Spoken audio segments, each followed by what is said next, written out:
নমস্কার বন্ধুরা, কেমন আছো সবাই? আশা করি সবাই ভালো আছো, সুস্থ আছো, আর তোমাদের আশীর্বাদে আমরাও এখন ভালো আছি। মা মান্টু ভিলেজ ব্লগ চ্যানেলে আরও একটা নতুন ভিডিওতে সবাইকে অনেক স্বাগত, অনেক ভালোবাসা। তো আজকে কোনো ব্লগ ভিডিও নয়, আজকে নিয়ে এসেছি একটা চিকেন রেসিপি। তো দোকান থেকে আমি গোটা মুরগি ছাড়িয়ে নিয়ে এসেছিলাম, তো সেটা বাড়িতে এসে কেটে সেটাকেই আজকে রান্না করব। তো লাল লাল করে মুরগির মাংসের তরকারি করে রাত্রের খাওয়াটা জমিয়ে খাওয়া দাওয়া হবে। তো এখানে দেখো, প্রথমেই আমি গোটা মুরগিটাকে ছোট ছোট টুকরো করে কেটে নিচ্ছি, তো পরে এটা আবার টুকরো করব। তো দোকান থেকে পিসগুলো কেটে দিলে কি হয়, ওরা না একটু বড় বড়ই পিসগুলো কেটে দেয়। তো ঠিক ওই বড় পিসগুলো খেতে ঠিক ভালো লাগে না, যেন মনে হয় ওর মধ্যে নুন ঝাল ঢোকে না। তো তার জন্য না আমি ওই গোটা মুরগি বাড়িতে নিয়ে এসে ছোট্ট ছোট করে কেটে তারপর সেটাই রান্না করি, সেটাই খেতে যেন বেশি সুন্দর লাগে। আর এই যে দেখতে পাচ্ছ মুরগির পা নিয়ে এসেছি। তো আমার তো মুরগির পা খেতে খুবই ভালো লাগে। তো তোমাদের কাদের কাদের এরকম মুরগির পা ছাল খেতে ভালো লাগে আমাকে কিন্তু অবশ্যই কমেন্টে জানিও। তো এখানে দেখো আমি মাংসটা কেটে নিয়েছি, আর তারপর পড়ে আছে মুরগির 4টে পা। তো ওটা একটু আমি গরম জল করে পাটা ছাড়িয়ে নেব, তারপর কেটে ধুয়ে একদম পুরো পরিষ্কার পরিচ্ছন্ন করে নেব। তো এখানে মাংসটা কেটে আমি আবারও ধুয়ে বেশ পরিষ্কার করে নিয়েছি। আর তারপর এই যে দেখো মুরগির পাটা আছে, এটা আমি গরম জলের মধ্যে ডুবিয়ে রেখেছিলাম। তো তারপর সেটা তুলে নিয়ে সেটা আমি ছাড়িয়ে নিচ্ছি।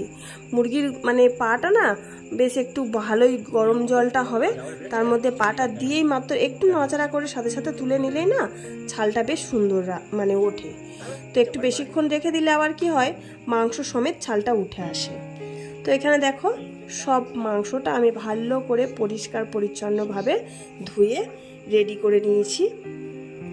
তো এবারে নিয়ে নিচ্ছে আলু কেটে নেব, পেঁয়াজ, আদা, রসুন এগুলো আমি সমস্তটা ছাড়িয়ে নেব। মাংসটা রান্না করার জন্য সমস্ত মশলাপাতি রেডি করে নিয়ে নেব। এখানে দেখো আলু কেটে নিয়েছি, পেঁয়াজ, টমেটো, ধনেপাতা, কাঁচা লঙ্কা। আর এদিকে দেখো উনুনে আমি কড়াই বসিয়ে দিয়েছি, আমার তেলও গরম হয়ে গেছে। প্রথমেই আমি আলুগুলো লাল লাল করে ভেজে নেব। আর মাংসের তরকারি আলু না হলে বেশ জমে না। মাংসের তরকারি ঝোল আর আলুতেই মানে মজা বেশি। আর যেহেতু এটা উনুনের রান্না, তো এটার তো স্বাদ তো আরও অনেক বেশি। তো মাংস তরকারি আলু খেতে না খুবই ভালো লাগে। তো আমার মতন কাদের কাদের মাংস তরকারি আলু খেতে ভালো লাগে আমাকে কমেন্টে জানিও, আমার তো খুবই ভালো লাগে। তো এখানে দেখো আমি লাল লাল করে আলুগুলো বেশ ভেজে নিয়েছি। আর তারপর এর মধ্যে আমি ফোড়ন দেব 2টো গোটা তেজপাতা আর 2টো শুকনো লঙ্কা ছিঁড়ে। তো এটাই আমার ফোড়ন। আর তারপর আমি দিয়ে দেব পেঁয়াজ কুচি। পেঁয়াজটা একটু লাল লাল করে আমি ভেজে নেব। তো এখানে দেখো, আর বেশি না আমি তেল দিইনি, অল্প তেল দিয়েই আজকে রান্নাটা করছি, কারণ বেশি তেল মশলার তরকারি না বেশ খেতে ইচ্ছে করে না। আর যেহেতু জানোই তো এখন গুমসো গরম পড়েছে, তো বেশি তেল মশলার তরকারি খেতে ইচ্ছেও করে না। সেই জন্য অল্প অল্প মানে মশলা দিয়েই আমি আজকে তরকারিটা রান্না করব। তো অল্প আদা বাটা, রসুন বাটা আলাদা করে রেখেছিলাম, তো সেটাই দিয়ে দিলাম।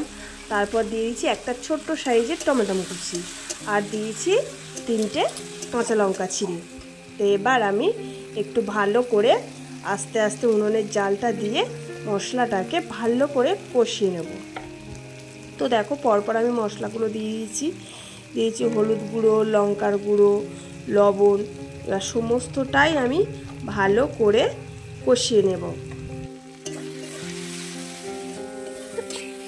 এখানে দেখো আমার মশলাটা প্রায় কষানো হয়ে গেছে। তো এর মধ্যে আমি মাংসটা ঢেলে দেব।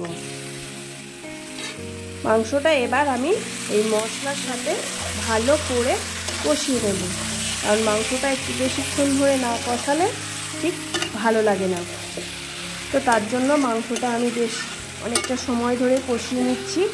আর জানো তো, একটু ঢাকনা দিয়ে ঢেকে ঢেকে কষালে কষানোটা আরও বেশি সুন্দর হয়, কারণ মাংসর ভিতরে যে জলটা থাকে সেই জলটা ঢাকনা দিয়ে ঢেকে দিলে ছেড়ে দেয়, দিলে সেই জলটা মানে ওই কষানোর সাথে সাথে মেরে দিলে বেশ কষানোটা বেশ সুন্দর হয়। তো এখানে দেখো মাংসর কালারটা কত সুন্দর এসছে। তো এইভাবে আমি আরও কিছুক্ষণ সময় ধরে একটু কষিয়ে নেব, ঢাকনা দিয়ে ঢেকে আর একটু কষিয়ে নেব, তারপর আমি জলটা ঢালবো। তো এই যে দেখো ঢাকনা দিয়ে দিয়েছি, আর এই যে দেখো মাংসর মানে জলটা শুকিয়ে তেল ছেড়ে দিয়েছে। তো এটা দেখলেই বোঝা যায় যে মাংসটা কষানো হয়ে এসেছে।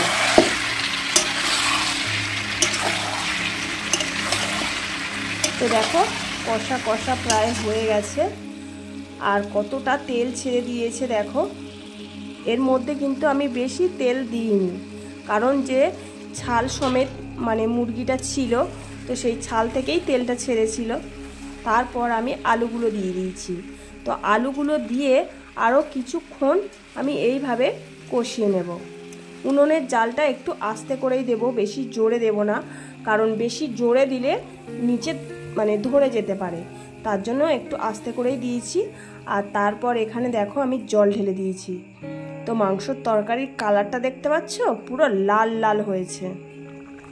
আর এই যে দেখো মাংসটা ফুটে গেছে।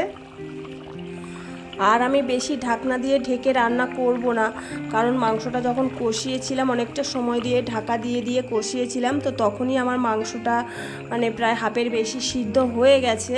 তো তার জন্য আমি আর বেশি ঢাকনা দিয়ে ঢেকে রান্নাটা করব না।